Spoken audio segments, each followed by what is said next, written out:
Hey, 大家好, c'est Mochine. Lorsqu'on demande à un occidental peu porté sur le sujet de se représenter un chinois, il va bien souvent avoir en tête l'image du stéréotype même du chinois du 19e, 20e siècle, c'est-à-dire un petit chinois avec souvent un chapeau pointu et une longue tresse bizarre à l'arrière de la tête. Et ça, ce n'est pas de sa faute car c'est l'image même qui nous a été véhiculée depuis déjà plus de 100 ans par le biais des récits, des dessins des colons occidentaux qui étaient partis à la conquête de la Chine à l'époque, ou bien par les immigrés chinois, les immigrés des États-Unis, d'Australie et d'Europe, etc. Par la suite, cette image du chinois à tresse a été reprise par les auteurs de bandes dessinées, par exemple, comme Maurice pour les aventures de Lucky Luke et Hergé pour Tintin. Les histoires racontées dans ces bandes dessinées se passent justement à cette période 19-20e siècle. C'est donc tout naturellement que les Occidentaux ont assimilé cette tresse comme étant la coiffure traditionnelle des hommes chinois. Mais en réalité, ce que nous ne savons pas, c'est que cette coiffure n'est pas chinoise.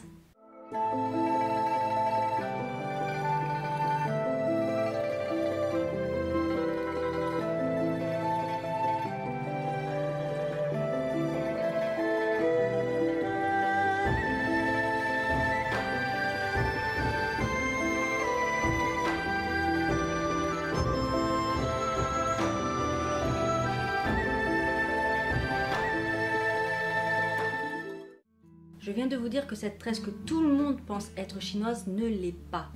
Elle a été en réalité introduite de force il n'y a que quelques siècles de ça par les Mandchous lorsqu'ils ont envahi la Chine et instauré leur propre dynastie, la dynastie des Qing. Cette coiffure étrange a donc été imposée et non choisie par le peuple chinois. Mais pour quelle raison la dynastie Qing obligeait les hommes à se coiffer de la sorte ? Pour le savoir, il faut tout d'abord commencer à nous intéresser par les ancêtres des Mandchous, les Jurchen. Les Jurchen. Les Jurchen en mandchou Joseon ou Nuzhen en chinois mandarin étaient un peuple regroupé en plusieurs clans qui s'étaient notamment développés sous l'empire Khitan de 907 à 1125 au nord-est de la Chine, région qui sera plus tard connue sous le nom de Mandchourie. Ici, je vais faire une petite parenthèse sur l'appellation des Jurchen en chinois, les Nuzhen, car sur internet, je vois bien souvent des gens conduits en erreur par la traduction littérale du mot Nuzhen. Et je pense que c'est assez grave, parce que ça peut mener à des erreurs de compréhension extrêmement importantes. Ici, Jurchen en chinois est composé du caractère Nu, qui représente la femme, et Zhen qui veut dire la vérité, le vrai. Nous pouvons donc traduire Nuzhen par femme véritable. Mais en réalité, il ne faut pas traduire littéralement le nom en chinois, car c'est juste une traduction phonétique de Joseon, le nom mandchou. Comme je l'ai dit un peu avant, j'ai vu pas mal de gens être conduits en erreur à cause de cette traduction littérale, en pensant qu'il y avait un peuple de Chine qui s'appelait les femmes véritables, c'était un peuple matriarcal, les femmes avaient inventé leur propre écriture, etc. Il n'en est rien. L'appellation en chinois est uniquement la traduction phonétique du nom mandchou. Voilà. Parenthèse refermée. Ces différents groupes de Jurchen avaient bien souvent des modes de vie variés. Certains étaient des chasseurs-cueilleurs, d'autres des pasteurs nomades ou encore des agriculteurs sédentaires.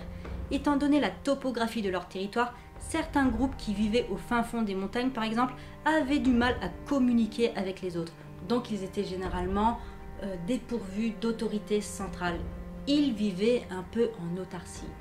Pour les tribus Jurchen qui étaient géographiquement moins paumées dans les montagnes, ils tombaient bien souvent sous l'influence des dynasties voisines. Bien souvent, leurs chefs payaient des tribus et occupaient des postes nominaux de commandants héréditaires, des postes frontières par exemple. Ainsi, les fonctionnaires chinois de la dynastie des Ming avaient classé tous ces peuples Jurchen en 3 groupes. Celui des Jianzhou, celui des Raixi et celui des Yeren. Nous connaissons le plus souvent les Jurchen pour avoir fondé 2 dynasties et conquis le territoire chinois. La première fut la dynastie Qin-Chao de 1115 à 1234 et la seconde est la dernière dynastie de Chine tenue par les Mandchous, la dynastie Qing-Chao de 1636 à 1912. qui porte au moment de sa création le nom de Jin postérieur, Ho-Jin, en référence à celle de 1115. La dynastie des Jin postérieurs a été fondée par Nuerha-Che en chinois mandarin. Nuerha-Che était un chef Jurchen Jianzhou. Vous vous souvenez, je vous ai dit un peu avant que les Jurchen étaient classés en 3 groupes. Le groupe des Jianzhou, le groupe des Haixi et le groupe des Yeren. Et Nuerha-Che était un Jurchen Jianzhou. Au cours de la deuxième année de l'ère Wanli de la dynastie des Ming, c'est-à-dire en 1574, le père et le grand-père de Nuerha-Che ont été tués par les Ming. Ce dernier, pour venger la mort de son père, fit tout pour devenir le grand chef des tribus Jurchen dans le but d'anéantir la dynastie Ming. Nuerha-Che a donc unifié la plupart des tribus Jurchen sous une nouvelle dynastie, la dynastie des Jin postérieurs. Il a incorporé toute sa population dans des régiments militaires héréditaires, plus connus sous le nom des 8 bannières. Il avait ensuite ordonné la création d'un alphabet Jurchen basé sur l'écriture mongole et avait unifié le style vestimentaire et capillaire de ses hommes afin d'homogénéiser toutes les différentes tribus Jurchen qui s'étaient ralliées à lui, afin de devenir une seule et unique ethnie, les Mandchous. C'est ensuite Huang Taiji, le fils et successeur de Nuerha-Che, qui en 735-1636 change le nom de la dynastie Jin postérieure pour dynastie Qing et change l'appellation de son peuple Jurchen pour Mandchou. Maintenant, chers amis, passons enfin au vif du sujet. L'ordre de rasage de tête et de changement de vêtements. Tifa Ifu, se raser la tête et changer d'habit, était une mesure politique mise en place par les gouverneurs de la dynastie Qing pour toutes les ethnies chinoises et plus principalement l'ethnie Han, mongole et les minorités ethniques du sud de la Chine. Tous les hommes devaient adopter la coiffure mandchoue et adopter le style vestimentaire mandchou. Mais pour quelle raison? Fait chaud. Eh bien, premièrement, comme nous venons de le voir, les Jurchen étaient une ethnie minoritaire. Ils étaient bien moins nombreux que l'ethnie Han qui régnait dans les plaines centrales. Et oui, lorsque les Mandchous sont entrés en Chine centrale, il n'y avait que 10 000 et quelques soldats des 8 bannières. La population mandchoue venant de l'est et de l'ouest de la région du Liao n'était qu'à 1 demi-million environ. Or, la population Han et Mong dans le sud-ouest dépassait à l'époque les 50 millions. C'était là un problème important pour le nouveau régime qui exerçait son despotisme avec ses différents ordres d'invasion et d'esclavagisme. C'est donc afin de consolider leur domination ethnopolitique que les dirigeants mandchous ont imposé cette mesure de rasage et de changement de vêtements après leur ascension dans l'Empire du Milieu. De plus, cet ordre était un moyen efficace pour forcer tous les groupes ethniques de Chine de se rassembler sous un seul et même style mandchou. Il devenait difficile de différencier une ethnie d'une autre avec un simple coup d'œil. D'une autre part, les Chinois commençaient à avoir du mal à savoir combien de véritables Mandchous il y avait dans leur région. Deuxièmement, avec cette mesure politique, les dirigeants mandchous espéraient pouvoir combattre et détruire l'esprit national des Chinois Han et surtout les classes supérieures des érudits. L'ordre de rasage de tête et de changement de vêtements était donc pour soumettre les peuples conquis à la nouvelle dynastie. Troisièmement, gagner là où les Jin avaient perdu. Bien que les Jin à l'époque eussent aussi instauré un rasage de cheveux, ils s'étaient rapidement fait happer par la culture Han, oubliant leur culture, leur langue, leur écriture, etc. Aux yeux des souverains Qing, les anciennes dynasties, les anciens régimes de minorités ethniques étaient puissants parce qu'ils avaient réussi à garder leurs propres coutumes ethniques. Cependant, les successeurs ont bien souvent envié la culture Han et ont mené plusieurs réformes de sinisation de leur peuple, ce qui a entraîné après quelques générations la perte de leur culture minoritaire. Et ça, les dirigeants mandchous ne l'ont pas oublié.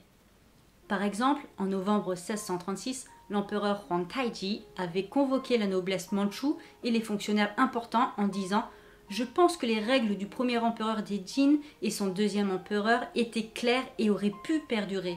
Mais à partir des générations suivantes, les empereurs sont tombés en décadence, se retardant dans l'alcool, la musique et les excès, suivant toutes les habitudes malsaines du peuple Han.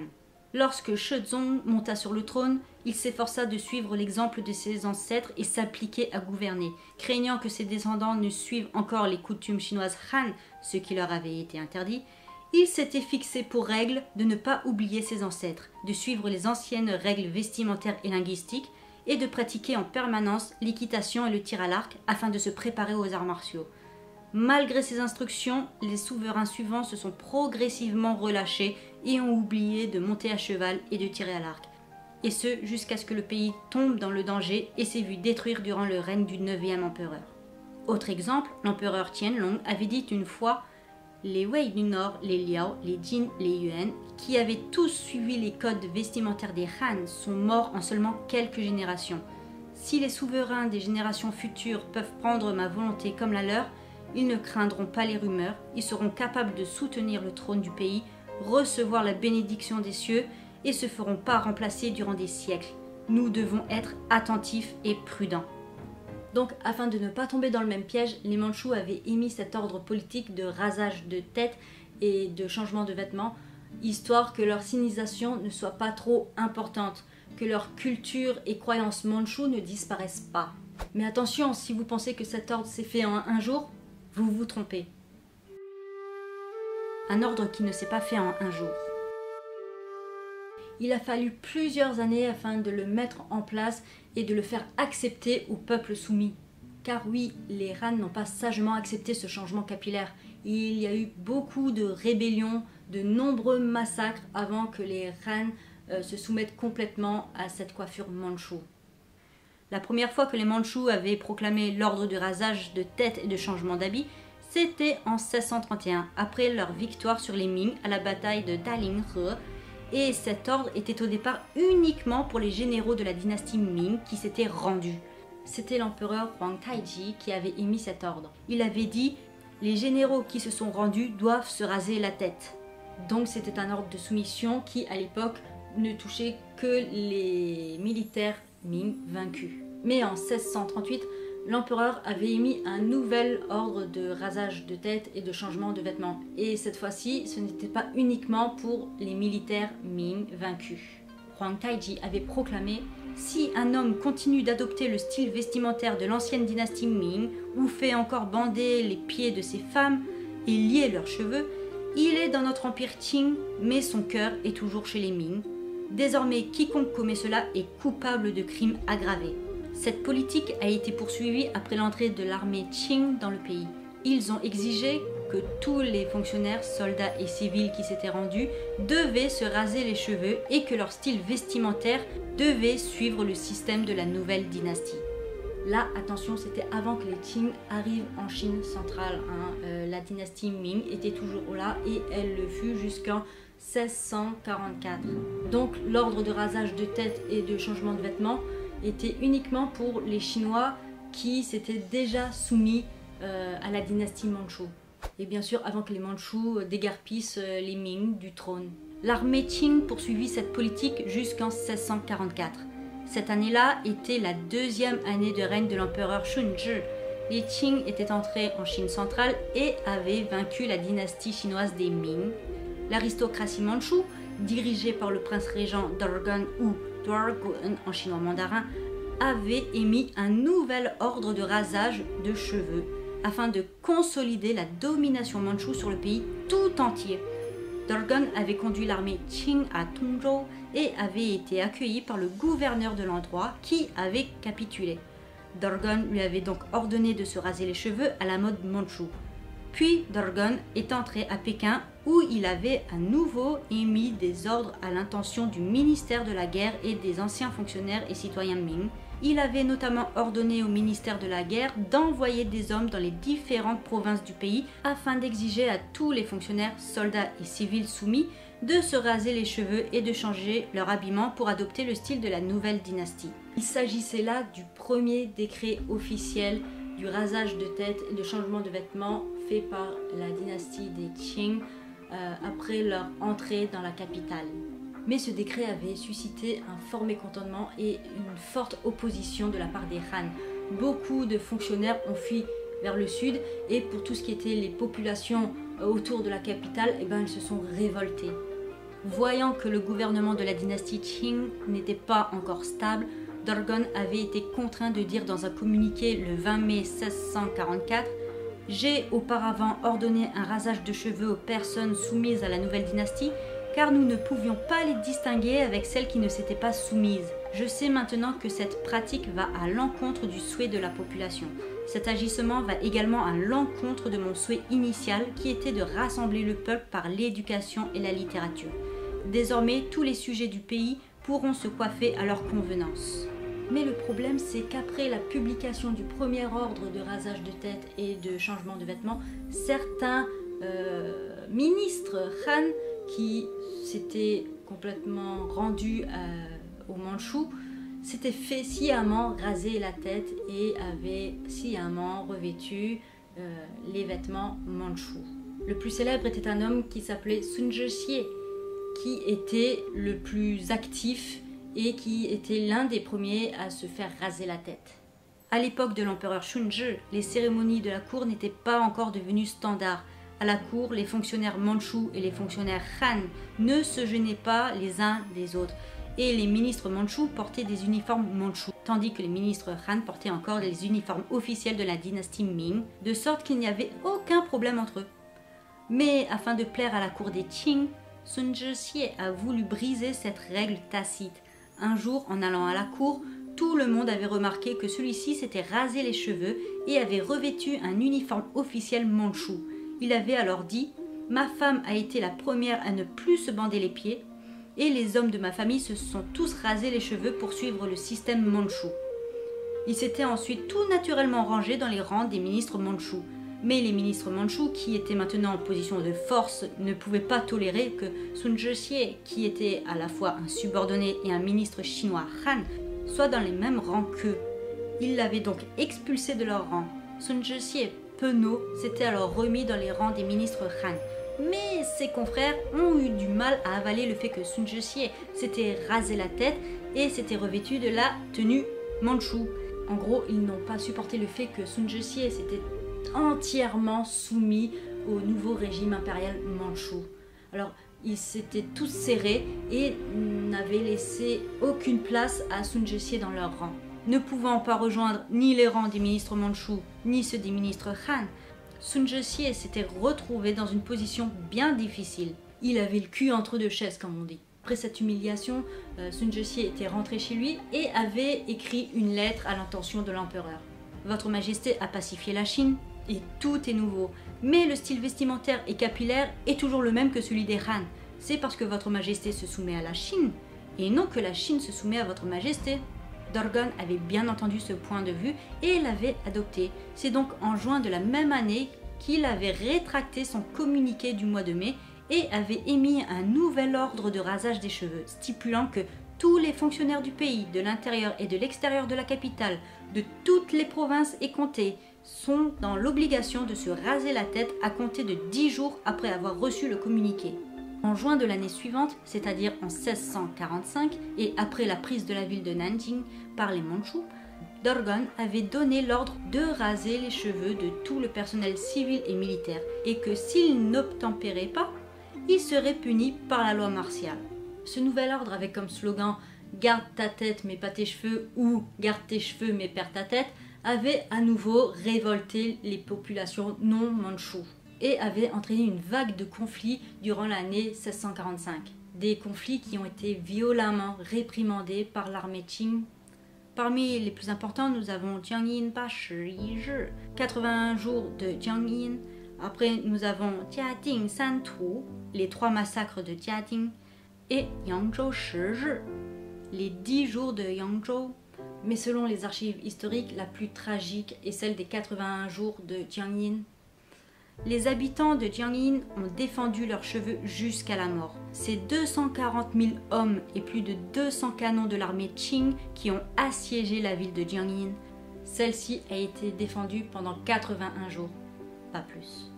On compte plus de 97 000 morts à l'intérieur de la ville et plus de 75 000 morts à l'extérieur, contre une perte de 75 000 soldats Qing. Seuls 53 habitants de Jiangyin qui s'étaient cachés dans la pagode du temple ont survécu. Donc vous voyez, les luttes étaient féroces, les Han ne se laissaient pas faire, si bien que cet ordre de rasage de cheveux et de changement de vêtements a dû être modifié par la suite avec un nouveau décret. celui des 10 soumissions et 10 insoumissions. 十从十不从. La première règle, 男从女不从. Les hommes suivent, les femmes non.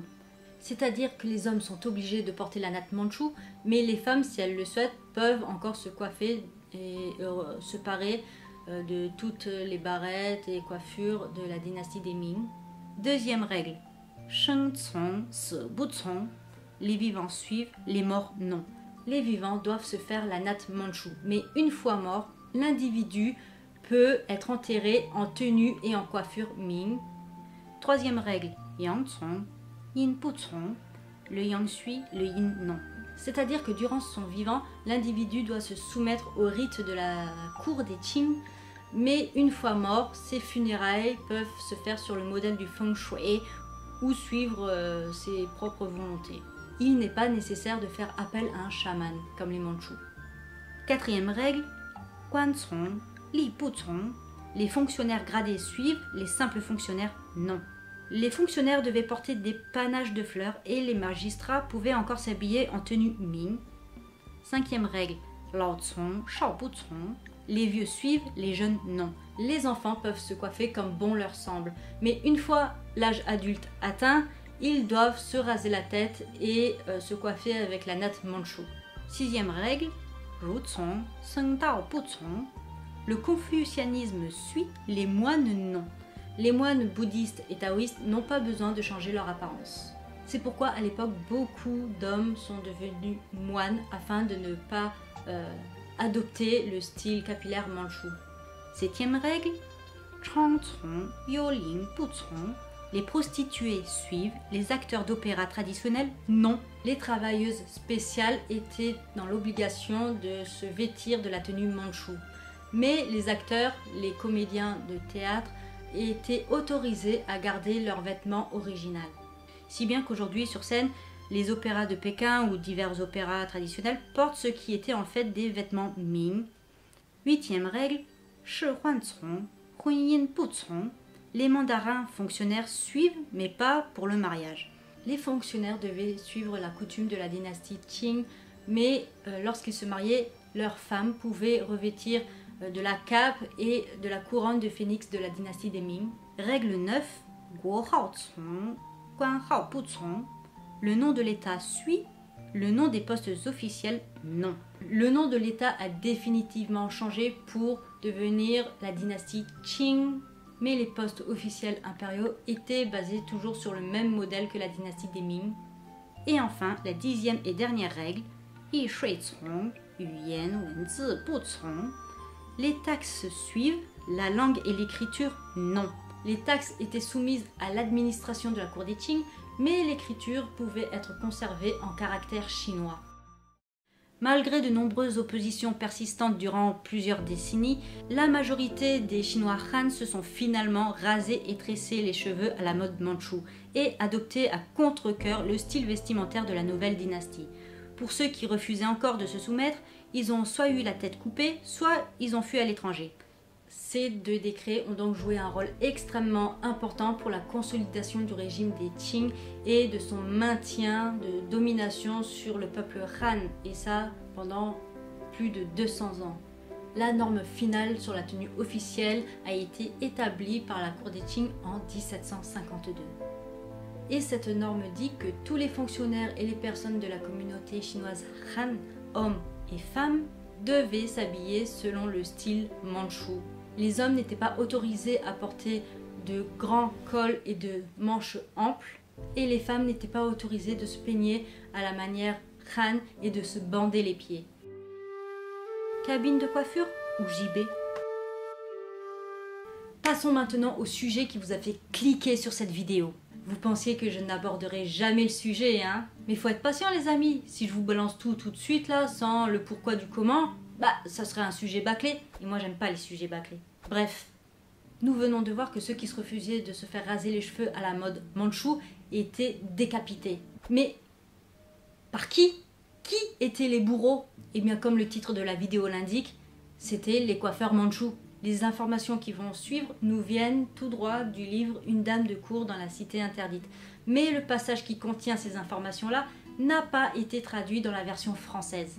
Si ça vous intéresse, j'avais fait une vidéo sur ce livre, vous pouvez la trouver ici en haut. Dans cet extrait, Rejonger, notre ancienne dame de cour, nous explique comment étaient les cabines de coiffure à l'époque de l'invasion mandchoue en Chine centrale. Ce récit lui vient tout droit de son mari, l'eunuque Liu. L'eunuque Liu était le coiffeur de l'empereur Guangxu. Bien entendu, comme le dit l'ancienne dame de cour, il ne s'agit là que des dires d'eunuques coiffeurs qu'ils se transmettaient entre maître et élève. Donc il n'y a aucune certitude à ce qui va suivre. Mais néanmoins, c'est ce passage-là du livre qui m'a donné envie de faire cette vidéo, car j'ai trouvé ça hyper intéressant. Dans ce récit, l'ancienne dame de cour raconte que l'heure de gloire des coiffeurs coupeurs de tête était lorsque Nurhaci menait les troupes armées mandchoues en Chine centrale pour soumettre les populations à la dynastie Qing. À cette époque, les raseurs de tête étaient tous des soldats qui accompagnaient les bataillons avec Nurhaci, et ils suivaient l'ordre de rasage de cheveux à la lettre. Soit l'individu non mandchou acceptait sagement que le coiffeur lui rase les cheveux, soit il le décapitait. C'était de vrais bourreaux. On peut dire qu'ils avaient le droit de vie ou de mort sur les gens. Alors imaginez, avec le pouvoir qu'ils avaient, ils étaient extrêmement respectés par les Mandchous et extrêmement craints par les Han. Du coup, ça faisait des types assez prétentieux et arrogants et assez solitaires. N'allons pas plus loin pour le moment, parlons tout d'abord de la cabine de rasage, qui pouvait à tout moment se transformer en gibet ou engin de torture. Les cabines de rasage d'origine étaient un peu différentes de celles de la fin du 19e et début 20e. Elles étaient divisées en deux, la partie avant et la partie arrière. La partie avant était constituée d'un tonneau rond en bois, de l'épaisseur d'un seau d'eau moyen. Il y avait un petit feu dans le tonneau, fait avec du charbon de bois, et un support en fer sur le dessus du feu, sur lequel était placée une bassine en cuivre en forme de casque, chauffée et utilisée pour laver les cheveux et le visage en préparation du rasage. Oui, il n'avait pas de savon. Puis il y avait un tabouret à l'autre bout de la cabine. Oui, un tabouret car la personne que l'on rase devait s'asseoir. Mais ce tabouret n'était pas un tabouret banal à 4 pieds. Non, à vrai dire, il n'y avait pas de pieds du tout. Il était fait de plusieurs planches en bois mises les unes sur les autres. C'était un tabouret qui ressemblait plus à une espèce de butte qu'à un tabouret. Celui-ci était vide au milieu et comportait généralement une boîte pour les couteaux, rasoirs et peignes. Ça avait tout l'air d'une cabine de rasage banale, mais faut pas s'y fier. Lorsque les soldats Qing passaient la frontière, les gens tremblaient des guiboles en voyant ce barda arriver. Il y avait tout d'abord un morceau d'étoffe long d'une trentaine de centimètres servant à aiguiser le rasoir. Et sur son dessus, il y avait le fameux slogan « Garde ta tête mais pas tes cheveux, garde tes cheveux mais perde ta tête », écrit en gros caractères, histoire de bien faire passer le message. Puis il y avait le crochet. C'était un crochet plus grand et plus gros que les crochets normaux. Il avait à peu près la même taille que les gros piquets de tente selon les dires de l'ancienne dame de cour. Bref, l'utilisation de ce crochet était simple. Il servait à accrocher la serviette mouillée qui avait servi à laver le visage et les cheveux des clients. Ce crochet était placé à un endroit logique pour accrocher cette serviette. Mais il s'est avéré qu'il avait un autre but. Ces crochets larges et durs servaient à suspendre les têtes des gens qui avaient refusé de se faire raser la tignasse. Les têtes étaient donc exposées là à la vue de tous. On peut dire qu'à l'époque, les cabines de rasage, les cabines de coiffure, étaient devenues de vraies étagères à tête. Il y avait ensuite le seau d'eau, qui se trouvait à la partie avant de la cabine. La couleur de ce seau était obligatoirement rouge. Là aussi, la couleur n'a pas été choisie au hasard. Cette couleur rouge était un message pour les gens. Il leur indiquait d'une part que le seau pouvait encore contenir une tête fraîchement coupée, et d'une autre part, c'était un petit clin d'œil pour les gouttes de sang qui goûtaient des têtes accrochées au crochet. Mais ne nous arrêtons pas au seau. Le tabouret était également rouge, et là on parle d'un rouge vif. Alors pourquoi il était rouge vif? Avant de se questionner sur la couleur, il faudrait peut-être tout d'abord se questionner sur sa forme. Pourquoi ne pas utiliser un tabouret banal à 4 pieds comme tout le monde le fait, mais plutôt choisir une espèce de butte en bois? Eh bien parce que là aussi, ce genre de tabouret avait plusieurs utilités. Il pouvait tout aussi bien servir de tabouret, accueillant les gens qui se faisaient raser la tignasse, et servir de planche à découper. Quiconque osait résister à son rasage capillaire était immédiatement tiré et pressé, tête contre tabouret, et le coiffeur pouvait ainsi le décapiter en toute légitimité. Sacré engin, hein? On peut bien imaginer que cette cabine de rasage est une excellente indication du massacre des peuples chinois par les Mandchous. Comme je l'ai dit un peu avant, les coiffeurs raseurs ont toujours été très appréciés par les Mandchous, et ce depuis leur entrée en Chine centrale. Les eunuques coiffeurs avaient un statut plus élevé que les autres eunuques du palais impérial. Et à l'exception des remontrances des maîtres envers leurs propres élèves, il était rare qu'un eunuque coiffeur se fasse importuner par les autres. Avant de continuer cette vidéo, je profite qu'on parle justement des coiffeurs pour vous montrer une ancienne vidéo. Voilà, c'est une archive historique qui date de 1908 où l'on peut voir un coiffeur ambulant qui coiffe son client. On voit tout le procédé. Et pendant cet extrait, je vais vous lire un texte qui date de 1908, un texte qui nous a été écrit par Monsieur Forbin. Voilà, je vais vous lire un petit extrait sur l'art capillaire chez les Chinois, écrit par Monsieur Forbin. Si pauvre qu'il soit, il saura économiser son maigre salaire pour rémunérer le perruquier au moins une fois par quinzaine. Dans les faubourgs des grandes villes comme Shanghai, Hanoï, Pékin, vous verrez à chaque carrefour la boutique, ou plutôt l'étal, de l'artiste capillaire, qui exerce en plein vent son métier compliqué. L'opération est longue, parce que multiple. Il commence par raser le front, les tempes et la nuque du client, en se servant d'un outil primitif qui a tout l'air d'un vieux morceau de ferraille. L'usage du savon lui est inconnu. Il le remplace par de l'eau tiède. Le même outil lui sert à faire tomber les rares poils du menton et des lèvres. Il consacre alors son attention aux cils, qu'il racle ou épile, stupide procédé qui explique pourquoi les cas d'ophtalmie sont si fréquents en Chine. Une trousse spéciale lui permet maintenant d'aborder les oreilles, qu'il nettoie dans les moindres replis.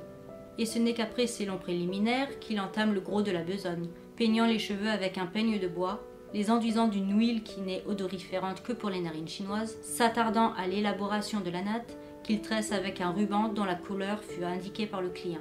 C'est que cet usage national comporte toute une étiquette, réglée minutieusement.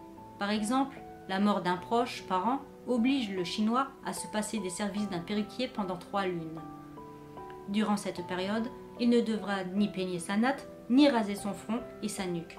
Plus tard, il tressera ses cheveux avec une tresse de cordelette blanche qui ne descendra pas plus bas que la moitié de la natte. À la longue, la tresse blanche sera remplacée par une bleue. Mais qu'il se marie ou qu'il marie un de ses fils, il demandera au perruquier de tresser sa natte avec une cordelette rouge, la couleur qui marque la joie. Voilà, extrait terminé. J'espère qu'il vous a plu. Alors, arrivé à ce moment-là de la vidéo, certains vont me dire « Oh, mais ça va, ce n'est qu'une coupe de cheveux, pas besoin de massacre, de autant de morts pour juste une simple coupe de cheveux quand même. » Attention, le rasage de cheveux était pour les Han un signe de soumission à une dynastie étrangère. Mais plus grave encore, ce rasage de cheveux était complètement à l'opposé de la culture et des croyances chinoises Han. Ce geste revenait à humilier tous ses ancêtres. Pour mieux comprendre ce point, intéressons-nous tout d'abord aux différences vestimentaires et capillaires entre les Chinois Han et les Mandchous. Les différences vestimentaires entre Han et Jurchen. Les Han ont depuis l'Antiquité toujours porté une importance sur leur apparence vestimentaire et capillaire. Les principales caractéristiques des vêtements chinois Han sont les cols croisés, le chevauchement à droite et l'absence de boutons. Les tenues sont amples, les manches sont assez évasées. Pour la chevelure, il faut savoir qu'il n'était pas autorisé à se raser ou se couper les cheveux une fois l'âge adulte atteint. Les hommes et les femmes portaient alors leurs cheveux soit en chignon sur le dessus de leur tête, comme on peut le voir dans de nombreux films et dramas, soit ils s'ornaient de barrettes, pinces et autres ornements en tout genre. Mais alors pourquoi n'était-il pas autorisé de se couper les cheveux? Eh bien à cause d'une phrase du célèbre classique confucéen de la piété filiale, le Xiaojing. Une phrase de ce classique dit que nos cheveux et notre peau ont été donnés par nos parents. Ne pas les malmener, c'est le début de la piété filiale. Selon la vision traditionnelle chinoise, chaque partie de notre corps nous a été donnée par nos parents.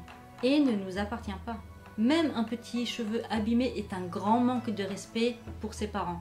Alors imaginez 2 secondes, lorsque les Mandchous sont arrivés et leur a ordonné de se raser les cheveux, c'était complètement quelque chose d'inconcevable pour les Chinois Han. Si bien que les Mandchous, quand ils arrivaient pour raser les cheveux, les Chinois Han leur criaient « Je préfère être un fantôme qui attache ses cheveux plutôt qu'un homme qui a la tête rasée ». Quant à la tenue et la coiffure traditionnelle mandchoue, on peut dire qu'il y a de sacrées différences avec celles des Chinois Han. Les hommes mandchous adultes se rasaient les cheveux de l'avant du crâne et tressaient les cheveux restants à l'arrière de la tête. La longue tresse pendante était terminée avec un morceau de soie coloré. Nous venons de voir que les principales caractéristiques des vêtements traditionnels Han étaient les cols croisés, le chevauchement à droite et l'absence de boutons, tandis que les principales caractéristiques des vêtements traditionnels mandchous sont les cols droits, les revers et les boutons enroulés. Les hommes et les femmes mandchous portaient de longues robes droites et à revers larges qu'on appelle mahua. Les cols s'attachaient sur le côté, ce sont les fameux cols Changjin. Le nom est intéressant ici car le premier caractère Chang a été choisi car il a justement la forme de ses cols. Bref, les manches de ces robes se finissaient en forme de sabot de cheval, d'où le nom Ma Ti Xiu en chinois, et enfin cette robe était coupée à l'avant et à l'arrière. Penchons-nous maintenant sur cette tresse mandchoue. Nous, occidentaux, nous trouvons généralement que cette tresse mandchoue est très spéciale. On se dit, oh mon Dieu, c'est quand même pas super esthétique. Mais il faut savoir que l'image de cette natte qu'on nous montre et qu'on nous transmet, celle qu'on voit encore dans les films ou séries télévisées, celle que l'on voit dans les bandes dessinées de Tintin, etc., eh bien cette natte n'est pas la natte Jurchen d'origine. Il s'agit en fait de la toute dernière évolution. La natte originale, elle, est encore bien moins esthétique. L'évolution de la natte. La natte originale des Jurchen est bien différente de la natte que l'on voit maintenant par le biais des films et par le biais des bandes dessinées, des dramas, etc. Natte que de ras d'argent. Première partie de la dynastie Qing. En réalité, la coiffure Jurchen standard était un crâne entièrement rasé à part une toute petite touffe au sommet du crâne. Cette touffe devait faire la taille d'une pièce de monnaie, pas plus. Et les cheveux étaient ensuite tressés en une tresse qui devait faire maximum l'épaisseur du petit doigt. C'est bien simple, la tresse devait pouvoir passer dans le trou d'une pièce de monnaie. Cette coiffure était nommée Jin Qian Shu Wei, la queue de rat d'argent, car cette natte était aussi fine et semblable à une queue de rat et que la touffe de cheveux au-dessus du crâne avait la taille d'une pièce de monnaie. Et c'est ce style capillaire-ci que les Mandchous ont imposé aux Chinois lors de leur entrée en Chine centrale.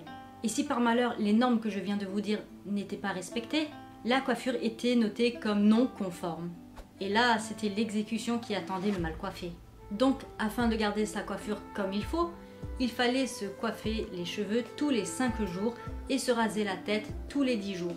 Nous avons un témoignage datant de 1644 qui nous vient d'un marchand japonais, un certain Takenouchi, qui, après avoir fait naufrage, a passé 1 an et quelques à Pékin. Durant son séjour, il a pris des notes et il a fini par écrire un livre, La dérive tartare.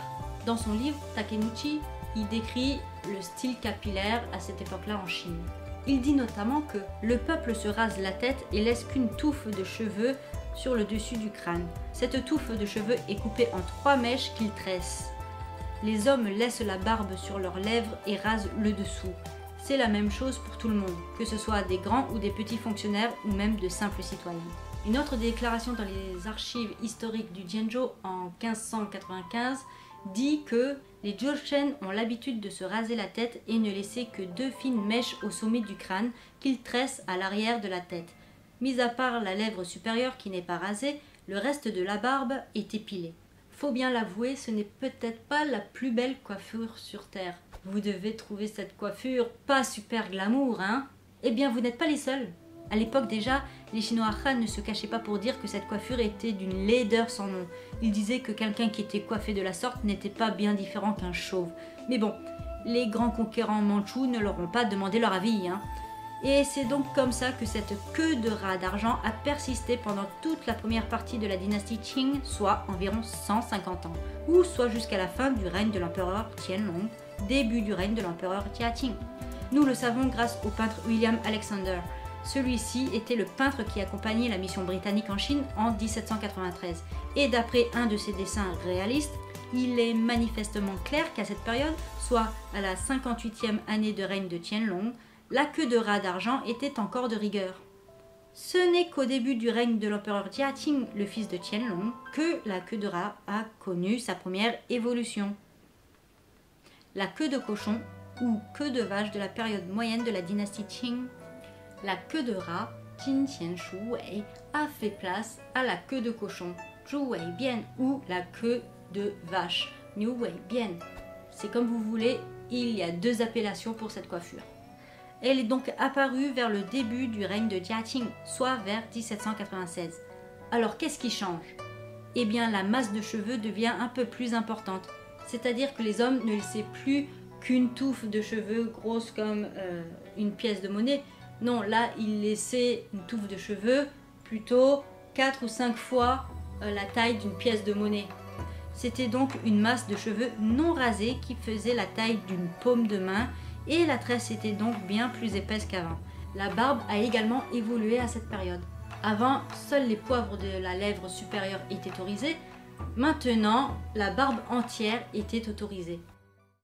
Coiffure yin-yang ou natte boa de la dernière période des Qing. L'évolution suivante fut la queue boa, Mang Shi Wei Bian, ou la tête yin-yang, yin-yang tou. Elle est apparue progressivement après la période de l'empereur Jiaqing, c'est-à-dire après 1820, soit durant la dernière période de la dynastie Qing. Donc là, les hommes se rasent plus que la moitié du crâne, laissant les cheveux sur tout l'arrière de leur tête, ce qui fait penser au symbole du yin et du yang. Étant donné que la masse de cheveux est beaucoup plus importante, la tresse est donc encore bien plus grosse que la tresse queue de cochon. C'est donc cette coiffure que nous, occidentaux, avons en tête lorsqu'on pense à la natte chinoise. Et oui, c'est durant cette période que les étrangers occidentaux affluèrent en Chine pour essayer de la conquérir. Donc toutes les illustrations, toutes les photos prises à cette époque nous montrent le dernier stade d'évolution de la natte mandchoue. Beaucoup de gens, y compris les Chinois, pensent que cette natte mandchoue a toujours été comme ça, à son dernier stade d'évolution. Parce que c'est juste cette coiffure-là, cette tresse-là qu'on nous montre dans les dramas, dans les films, etc. Alors si l'intrigue se passe à la fin de la dynastie des Qing, fin 1800, début 1900, ok, d'accord, là il n'y a pas d'erreur. Mais si l'intrigue se passe à la première partie de la dynastie des Qing, c'est-à-dire sous le règne de l'empereur Kangxi, Yongzheng, Qianlong, etc., eh bien c'est une erreur de la part du réalisateur et des costumiers, des coiffeurs. Alors est-ce une erreur volontaire? Peut-être. Autant prendre la tresse la plus photogénique pour la coller sur tel ou tel acteur. Hein. On peut comprendre, il ne faudrait pas non plus trop gâcher le joli minois des idoles. Hein. Il faut faire de l'audimat. Bref, nous avons vu que le rasage de cheveux et le changement de vêtements étaient cruels au début.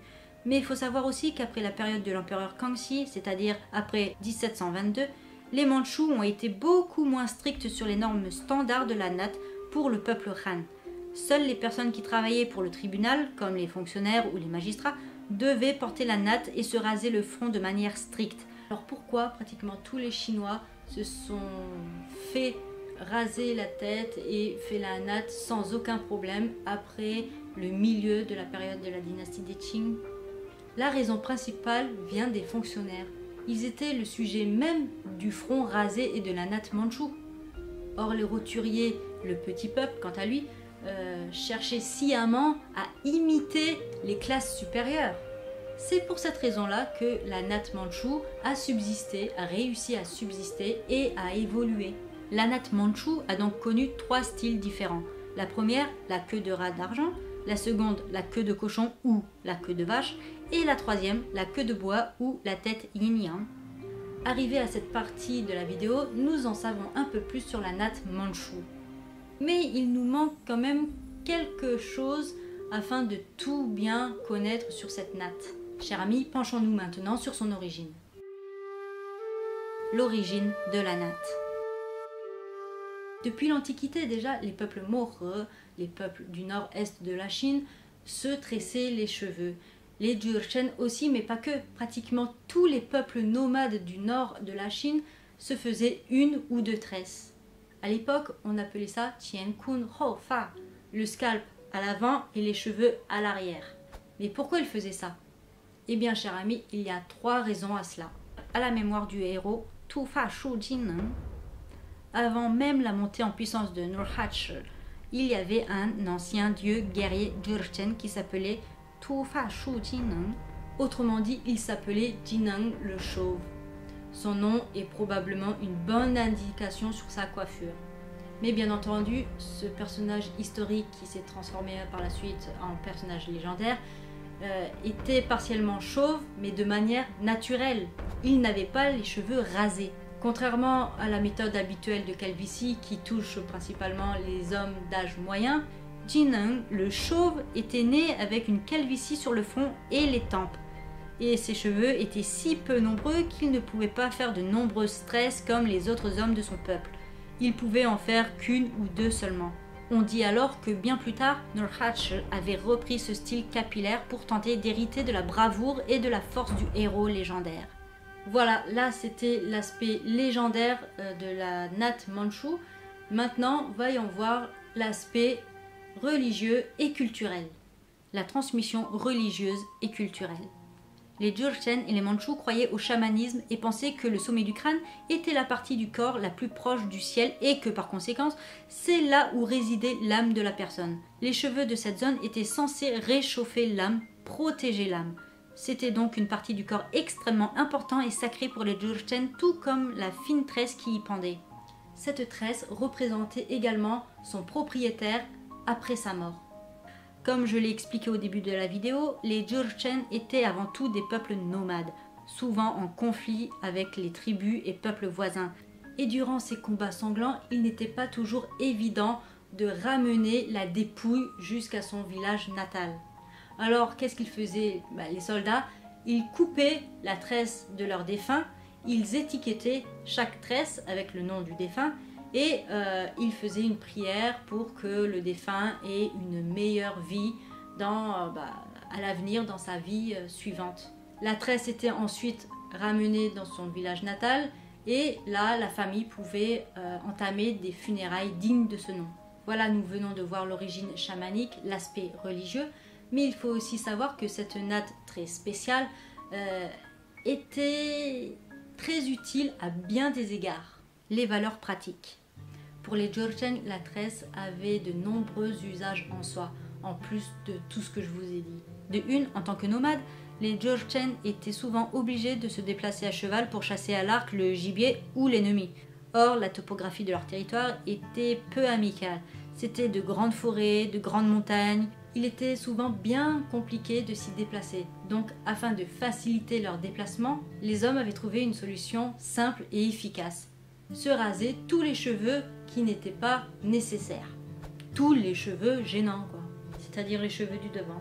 Et oui, on peut bien s'imaginer que dans ces grosses forêts touffues, les cheveux de ces cavaliers pouvaient se prendre dans les branches. On peut imaginer que des cheveux mal attachés pouvaient, à chaque coup de vent, troubler la vue du cavalier, faisant rater une cible d'un gibier ou d'un ennemi. C'est donc pour ça que les hommes Jurchen se tressaient les cheveux, afin de faciliter leur déplacement. D'une autre part, les Jurchen n'avaient pas forcément de bonnes habitudes d'hygiène. Ils n'avaient pas le temps, ni les conditions de se laver et toiletter leurs cheveux de façon quotidienne.